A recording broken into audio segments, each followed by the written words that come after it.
आपला राष्ट्रीय कार्यक्रम चालू आहे, राष्ट्रीय पोषण जनजागृती अभियान. म्हणजे तो कधी चालू झालाय? आजपासून चालू झालाय, 17 सप्टेंबर ते 16 ऑक्टोबर पर्यंत. सर्वांनी शांत बसून ऐकायचंय.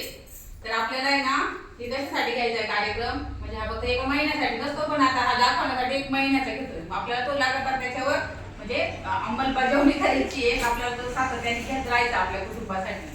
म्हणजे आपल्याला घरामध्ये पौष्टिक जेवण झालं पाहिजे, पालेभाज्या झाल्या पाहिजे आहारामध्ये, परत कडधान्य पण झाले पाहिजे, परत आपल्या ह्या अंगणवाडीचा जो DHR आहे हा लहान मुलांसाठी तो पण त्यांना दिला पाहिजे.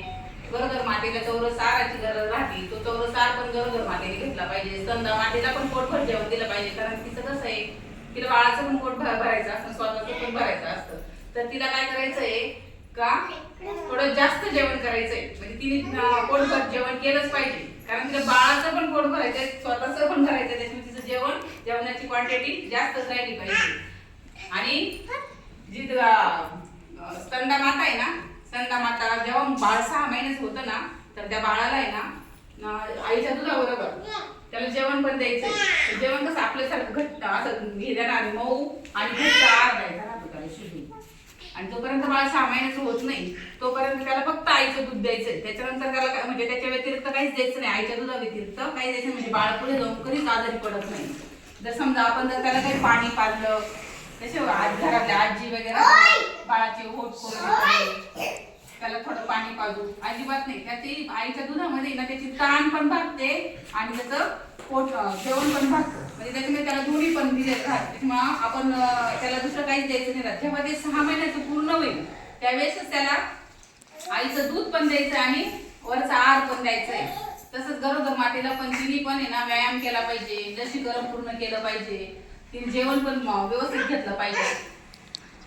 आणि त्याच्यामध्ये आपले हे जे DHR आहे ना सरकारने दिलेला, हा पण मुलांना शिजवून द्यायचा आहे. याच्यामध्ये पौष्टिक तत्व आहे, तर सगळेजण बाहेर टाकून देतात. त्याच्यामध्ये पौष्टिक तत्व आहे. जर शिजवला तो व्यवस्थित त्याच्यावर चांगली पाककृती केली तर तो खाण्यायोग्य आहे.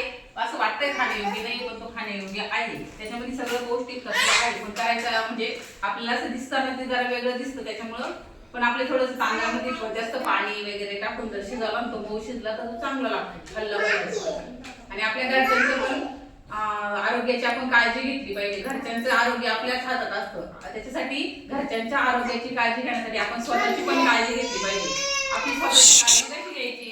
आपण वेळेवर जेवण केलं पाहिजे, आपण व्यायाम केला पाहिजे. आपण स्वस्थ असेल तर आपलं कुटुंब सांभाळू शकतो, कारण आपल्याला ताकद लागते. आपल्यात जर ताकद नसली तर आपण आपलं कुटुंब नाही सांभाळू शकत ना. तर आधी आपण काय करतो, सगळ्यांच्या अगोदर दुसऱ्यांना ठेवतो, आपल्याला नंतर ठेवतो. आपल्याला सगळं जेवायचं कुणी राहील ना, काय होतं त्याला म्हणते माझं पोट भरलंय, उपाशीच राहून घेतो कधी कधी. तर असं नाही करायचं. आपण आपलं स्वतः पण खायचंय आणि आपल्या कुटुंबाला पण सांभाळायचंय. त्याच्यासाठी आपण स्वतःची काळजी घेणं पहिली आपली जबाबदारी. आपण जर सुदृढ असो, आपण स्वस्थ असेल तरच आपण आपल्या कुटुंबाला सांभाळू शकतो. अजून पावसाळ्याचे दिवस चालू आहे, या पावसाच्या दिवसामध्ये आपल्याला आजूबाजूचा जो परिसर आहे, आता सध्या खूप म्हणजे पावसाने काही गवत आहे, सडलेलं आहे, घाण आहे, तर ती स्वच्छता राखणं आपली काळजी घेणं गरजेचं आहे.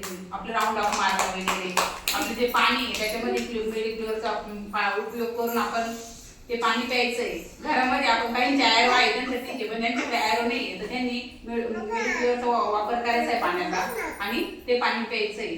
घरामध्ये स्वच्छता ठेवायची, घरच्यांची काळजी घ्यायची, स्वस्थ राहायचंय आणि आपला सुंदर असा भारत देश बनवायचा आहे आपल्याला.